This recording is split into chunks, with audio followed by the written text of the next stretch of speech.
आज हम क्लास 11 का accountancy chapter depreciation question number 3 solve करने जा रहे हैं। क्वेश्चन पढ़ते हैं हम। चंद्र लिमिटेड ने एक सेकेंड हैंड मशीन परचेज़ किया है, वो 8000 का है, प्लस CGST और SGST at the rate of 6% each on 1 जुलाई 2015। मैं आपको बताऊंगा डिप्रिसिएशन में GST का कोई रोल नहीं होता है, तो इसको देखकर आप बिल्कुल भी परेशान मत होइएगा। ये याद रखिएगा, जो मशीन खरीद रहा है 8000 का, वो कब खरीद रहा है? 1 जुलाई को। तो जुलाई याद रखिए, जुलाई से लेकर मार्च तक 9 महीने का डिप्रिसिएशन चार्ज होगा। They spend 3500 on it's overhaul and installation, यानी इस पे एक्सपेंस भी किया उन्होंने, तो टोटल मशीन हो गई 11500 की। डिप्रिसिएशन 10% से राइट ऑफ करना ऑन ओरिजिनल कॉस्ट मेथड, ठीक है। 30 सितंबर 2018 को मशीन अनसूटेबल होने की वजह से उसे 6500 का बेच दिया गया, यानी 30 सितंबर को 2018 में बेचा गया। इसको याद रखिएगा। 6500 का मशीन बना कब रहा है? 31 मार्च। चलिए ठीक है, कोई बात नहीं, देखते हैं question.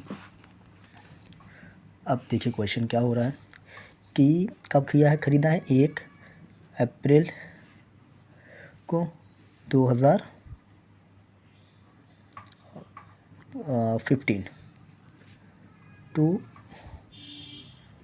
Bank account 11,500 depreciation charge होगा 31/3/2016 बाई डिप्रिसिएशन अकाउंट। अब देखिए डिप्रिसिएशन हमें निकालना है, तो 9 महीने से 11,500 इंटू 9/12 इंटू 10/100, 1010 कट जाएगा, 3 3 9, 3 4 12, 3 सब इसमें मल्टीप्लाई कर देंगे। 3 में जब मल्टीप्लाई हम करेंगे तो ये आपका आएगा 3450 अपॉन 4। 4 से जब इसमें डिवाइड करेंगे तो 4 8 जा 32, 2 बचा 25 हो गया, तो 4 6 जा 24, 10 हो गया, तो 4 2 जा 8.5 आएगा। तो इसे हम 3 मान लेंगे। इसे जब 3 मानेंगे तो यहाँ पर क्या आ जाएगा 863 बाई बैलेंस CD करेंगे, डेट यही रहेगा, इसको याद रखिएगा। अब हमें ये देखना है 11,500 में से जब इसको डिडक्ट करेंगे तो आपका बचेगा 10,637। इसको हम प्लस कर देंगे तो आपका इक्वल आना चाहिए, इसके और इसके इक्वल आना चाहिए, ठीक है। अब इसी अमाउंट को जो बैलेंस CD किया है, अब ये 1 अप्रैल को BD होगा, ईयर क्या होगा, सेम होगा, फिर टू बैलेंस BD अमाउंट कितना था 10,637। अब देखिए 2016 से 2017 के बीच में कोई ट्रांजैक्शन नहीं हुआ, कोई मशीन नहीं खरीदी कि कोई मशीन नहीं बेचा गया है, सिर्फ यही हमारा है। तो 2016 से 2017। अब देखिए इस पे पहले 9 महीने का चार्ज हुआ था, वो 1 साल का नहीं था। ओरिजिनल कॉस्ट मेथड है तो ओरिजिनल कॉस्ट मेथड पे ही डिप्रिसिएशन चार्ज होगा। तो 11,500 का 10% अगर हम निकालेंगे तो बाई डिप्रिसिएशन अकाउंट आपका आएगा 1150 आएगा। याद रखिएगा, ये अब ये आपका नहीं आएगा क्योंकि ये 9 महीने का था, 1 साल का आना चाहिए। तो 1 साल का क्या लगेगा ओरिजिनल कॉस्ट मेथड के साथ 10% से 1150 लगेगा, डेट तो यही रहेगा। बाई बैलेंस CD करेंगे। बाई बैलेंस CD जब करोगे तो 10,637 में से 1150 को हम क्या करेंगे, डिडक्ट करेंगे।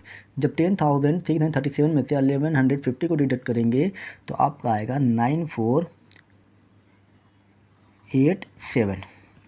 इन्हें फिर प्लस कर देंगे, प्लस करने में आपका यही अमाउंट आना चाहिए 10637। तो ठीक है, 73610 सेम आया।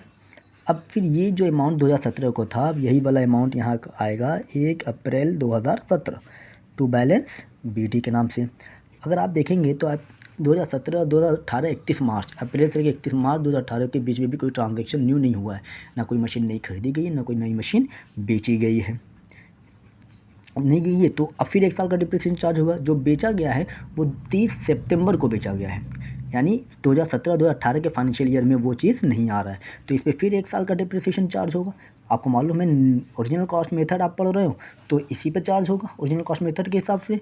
तो यहाँ पर भी फिर वही आएगा, 1 साल का डिप्रिसिएशन आएगा 1150, ठीक। याद रखिएगा ये 9 महीने का डिप्रिसिएशन था, ये 1 साल का, ये 1 साल का। अब फिर डेट यही रहेगा बाई बैलेंस CD करेंगे। अब 9487 में से 1150 को हम डिडक्ट करेंगे तो आपका आएगा 8337। इसे हम प्लस करेंगे तो ये आपका इसी के इक्वल आएगा, 9487 के ही इक्वल आएगा। इसको याद रखिएगा, 9487। अगर एक नंबर भी 2 नंबर भी आगे पीछे होता है तो इसका मतलब कुछ ना कुछ हम लोगों ने गड़बड़ किया है। अब वही अमाउंट फिर 2018 को 1 अप्रैल को टू बैलेंस BD होगा। ये तब तक करना पड़ेगा जब तक कि सेल ना हो जाए। जितने साल का क्वेश्चन में बोले उतने साल का, हमें 4 साल का बोला है क्वेश्चन में, 4 साल का आपको मशीन अकाउंट बनाना है। तो 1 साल, 2 साल, 3 साल, ये चौथा साल चलने जा रहा है। तो यहाँ पर आएगा 8337। अब देखिए क्वेश्चन में ये बोला था कि 30 सितंबर को सेल कर रहा है, तो जिस डेट को सेल करेगा वो चीज़ यहाँ आएगा। 18 कितने का बेच रहा है? बाई बैंक अकाउंट बेचा था आपका 6500।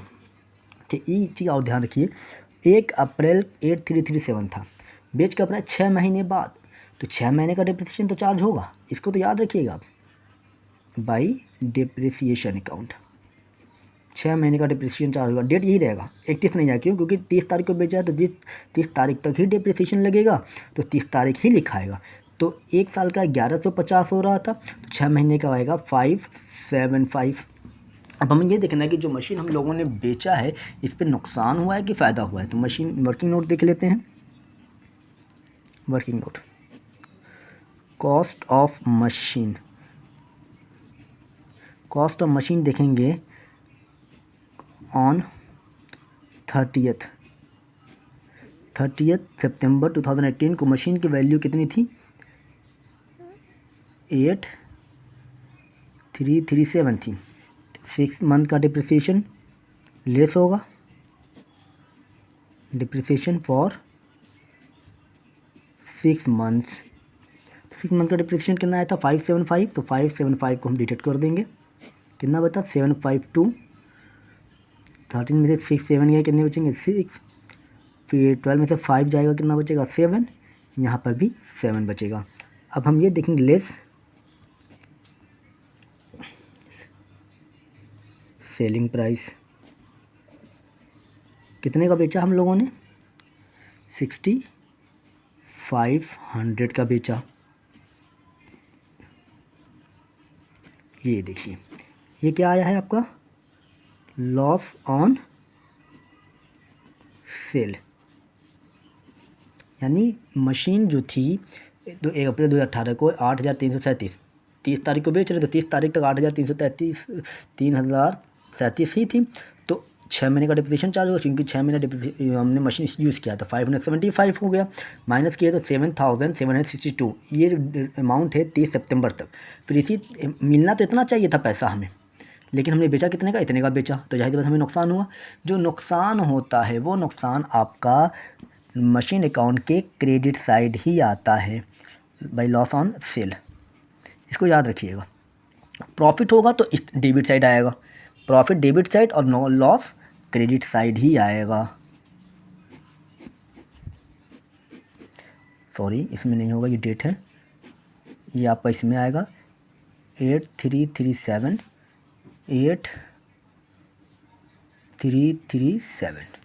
उम्मीद करते हैं क्वेश्चन आपको अच्छे से समझ में आया होगा। नहीं आता है तो हमें इन्फॉर्म कर सकते हैं। Thank you.